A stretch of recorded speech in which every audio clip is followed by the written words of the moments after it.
I was crossing the river at dawn. It was just getting light, and I was jumping from stone to stone to try not to get my boots wet as I crossed this broad stream. And in the middle, I paused and I looked down the stream just to kind of, looked up and down the stream just to check out the view. And when I looked downstream, just about 20 meters away from me, maybe 30 meters away from me at the most, there was a big male orangutan. And he hadn't seen me because he was doing the same thing as me. He was going the other direction, trying to cross the river without getting his feet wet. I just was so struck by the fact that what he was doing was so similar to what I was just doing. And I just felt like, two apes sort of passing in the morning dawn there.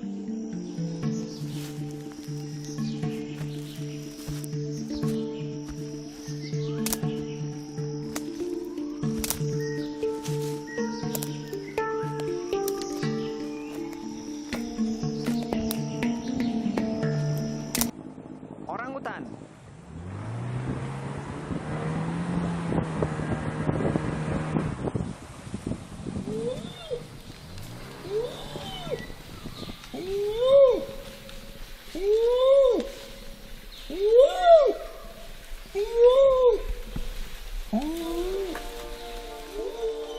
In the whole world, orangutans only live in one area, the two big islands of Sumatra and Borneo in Southeast Asia. And within those islands, of course, they only live in the remaining good areas of rainforest. One of those is a national park called Gunung Palung, where I've been working for over 20 years with my wife Cheryl, and that's where she has her long-term orangutan project. Our site is kind of deep in the interior of that national park, and it comprises 8 different habitats. Taman nasional ini merupakan salah satu taman nasional terlengkap di Indonesia. Kondisi sekarang Taman Nasional Gunung Palung adalah tempat terakhir untuk satwa-satwa yang ada di sekitar, karena terjadi perubahan kawasan yang luar biasa di sekitarnya.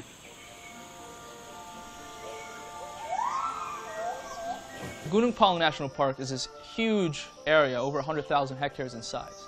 And Cabang Panti Research Station, which is where we've carried out most of the orangutan research at Gunung Palung, is only 2,000 hectares. And these orangutans, the orangutans we study at Cabang Panti, they don't necessarily stay within those 2,000 hectares all the time.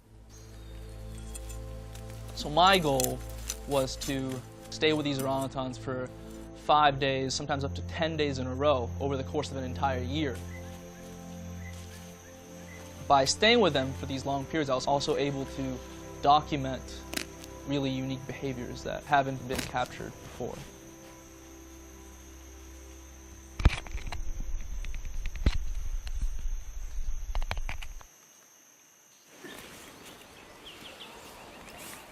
So before I studied biology and anthropology in college, I really had no idea that other species had culture besides humans. And so when I saw these cultural traditions in orangutans for the first time, it was sort of a really big sight to behold. It was my first day, and I was out early in the morning to go to Chodet's nest. And when I got there, I had never seen an orangutan in the wild, not even in a zoo, and I was under his tree waiting for him to wake up. Sometime around 5:30 in the morning, first thing he did was he let out this really loud long call right above me.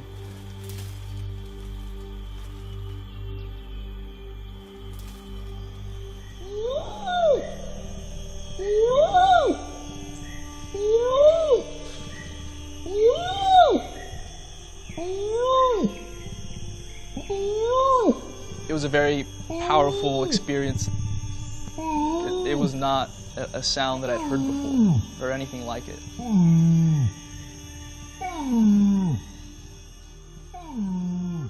To me, culture is such a human element, and to see it in other species is really fascinating. Culture means so much to humans, so almost everything we do is cultural. Both with feeding traditions and with social traditions, you see things that are inherited from mother to child, or sometimes adopted from friend to friend, that show that behavior has got this wonderful flexibility, adaptability, that is so much of a characteristic of humans and seen in the great apes.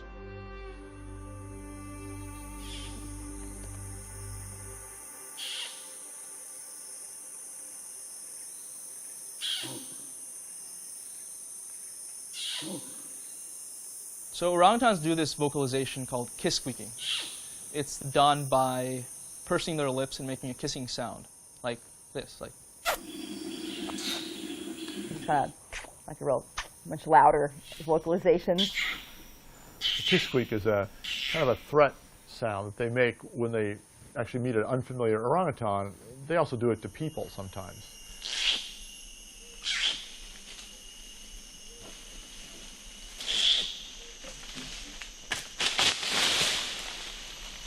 In Gunung Palung, they do this using leaves. They grab some leaves, they bring it up to their mouth, they do this, the kiss squeak, and then they throw the leaves out.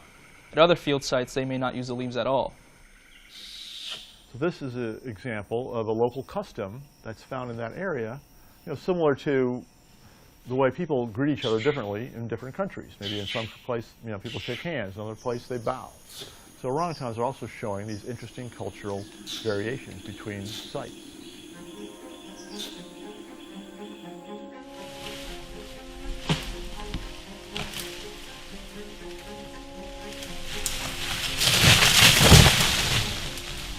I've always been fascinated to understand, why we're human, what makes us human. We had so many kinds of humans in the past, different kinds of bipedal apes, Australopithecines, and we had some that went extinct and some that didn't and then evolved into humans. So, why is that? Why did some population of Australopithecines eventually evolve into the Homo genus? I think that the human species is incredibly fortunate to have in orangutans and the other great apes, gorillas and bonobos and chimpanzees, representatives of what we came from. We still share a very large percentage of our DNA with orangutans. Maybe around like 97%. Orangutans provide one window into understanding human evolution.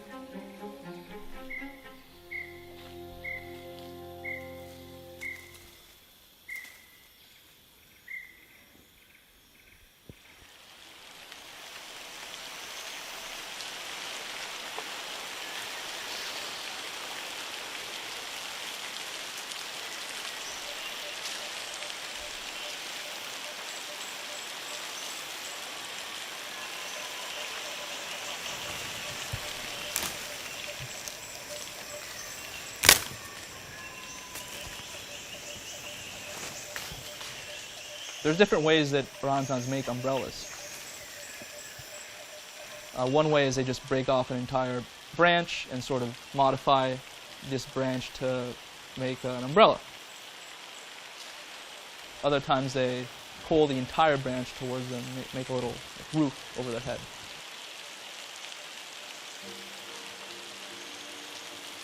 Some orangutans, when they're making a nest and it's still raining really hard, they would actually make a big roof over their nest.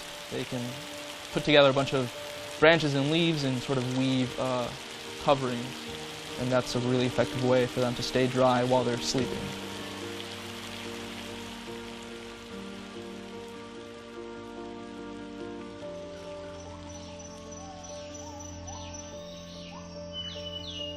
So all the great apes make nests, and they're the only primate that makes nests. That's important because they have large bodies, and it's a way that they can sleep in the trees where they're safer from ground predators. There seems to be variation in kind of some subtleties of nest building. We heard some researchers from another site describing that they made a pillow to go in the nest.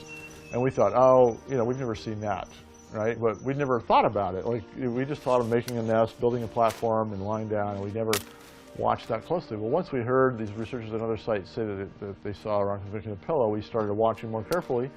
And then sure enough, like, we noticed that orangutans at Gunung Palung were also sometimes making pillows, putting it down just as they plop down on top of it. And so as researchers, learn more and more about orangutans and know what questions to ask, know what to look for, we're learning more interesting things. It is so precious to be able to understand our connection to the natural world, to have these other species to give us lessons and remind us where we come from. It makes us, in some ways, humble. It also makes us fascinated. And yet, we risk losing them all. Mempunyai hutan dataran rendah dipterokap yang mungkin kalau sekarang adalah hutan dataran rendah dipterokap terakhir yang ada di Kalimantan yang masih tersisa.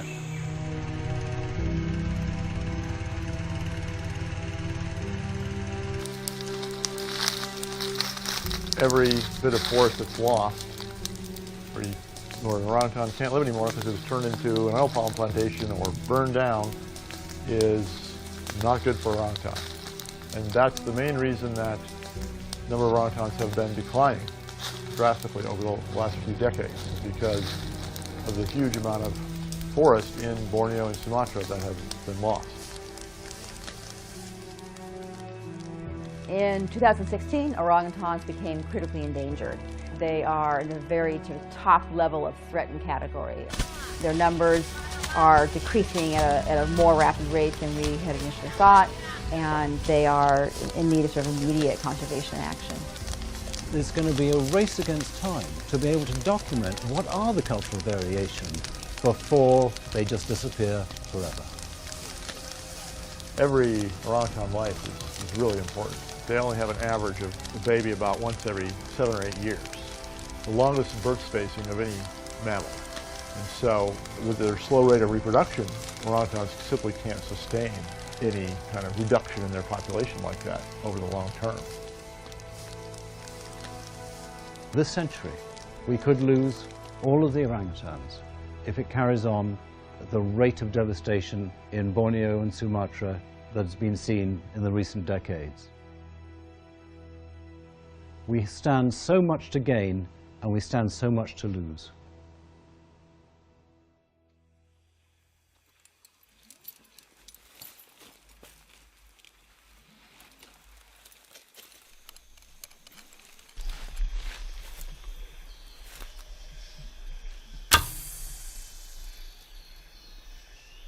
Yes.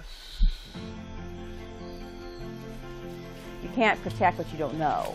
We can't all go to Borneo or Sumatra. We can't all go to the rainforest there, but we can bring the rainforest to people through media coverage.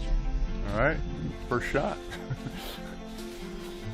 All that practice yesterday paid off.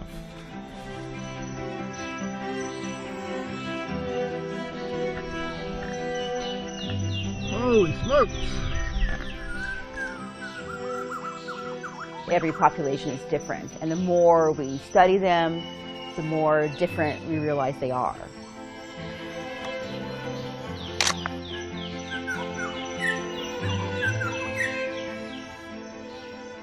When you see an orangutan looking back at you, you can, sense that there's something there in those eyes. You know that they're thinking. It's hard to imagine that we could just sort of let them go extinct.